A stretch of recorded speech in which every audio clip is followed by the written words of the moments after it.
For 36 years, you were the head men's lacrosse coach, and in 2003, the turf field at Weston Field was named in your honor. What other lacrosse highlights do you savor? Any great games or amazing stories? Every game was great. Win or lose, every game was great.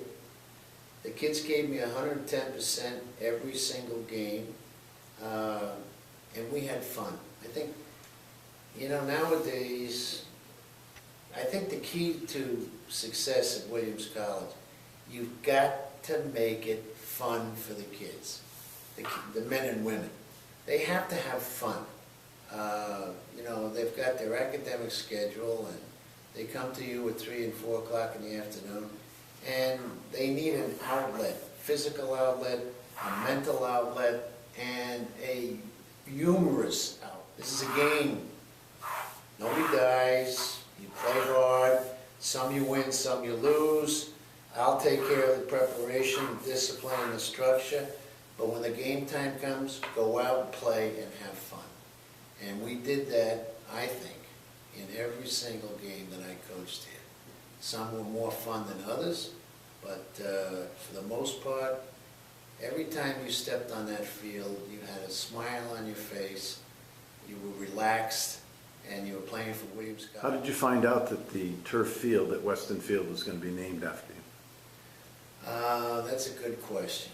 First of all, I was on spring trip, and Terry was with me, my wife, and periodically she would go into another room and spend about 45 minutes to an hour. And I thought she was talking to some guy. I thought there was something going on. I didn't know what was going on. Why are you on the phone all the time for? What's going on here? And she was working with Maya Levine and Williams lacrosse alums and Jimmy Lee, and they were raising money for the retirement banquet in LaSalle Gym.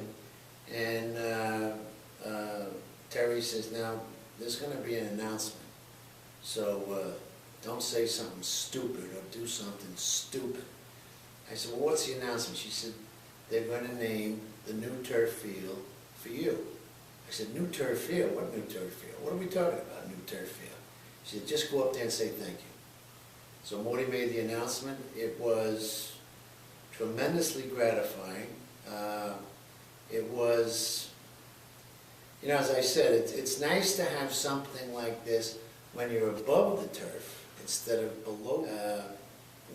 Williams College doesn't do a lot of, it's a tough place to single out excellence and do something so that you're remembered. And I'm tremendously gratified to Morty, to the men and women, because women's squash players got involved with it too, who worked on that. You had all those activities on campus, coaching 3 sports and PE and running the snack bars and summer involvements. You were also quite the community activist, and that led you to sleep on the Chandler Gym roof one year? Connie Sheehy was the head of Community Chest. So she came to me and she said, we got to do something to raise some money after a basketball game. Would you mind, this is the middle of winter, would you mind sleeping up on the roof of Chandler?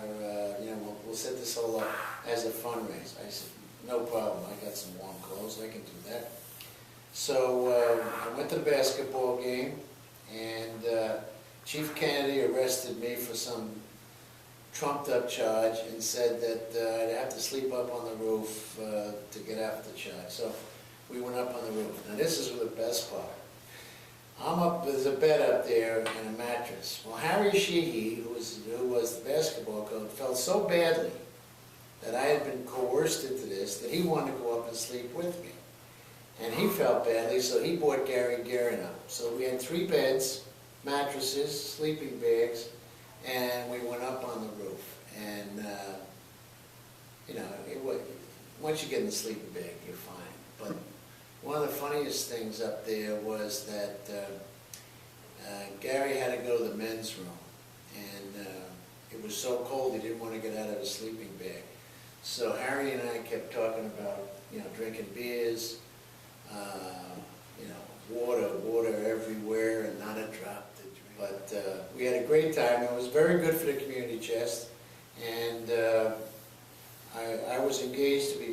this is 1990, and my wife came up and she thought I was a real star in the community because they put me up on the roof. And it did well for the community chest, it did well for my future marriage. The only problem is Gary Garrett had kidney problems for about a year. But you did raise $6 grand.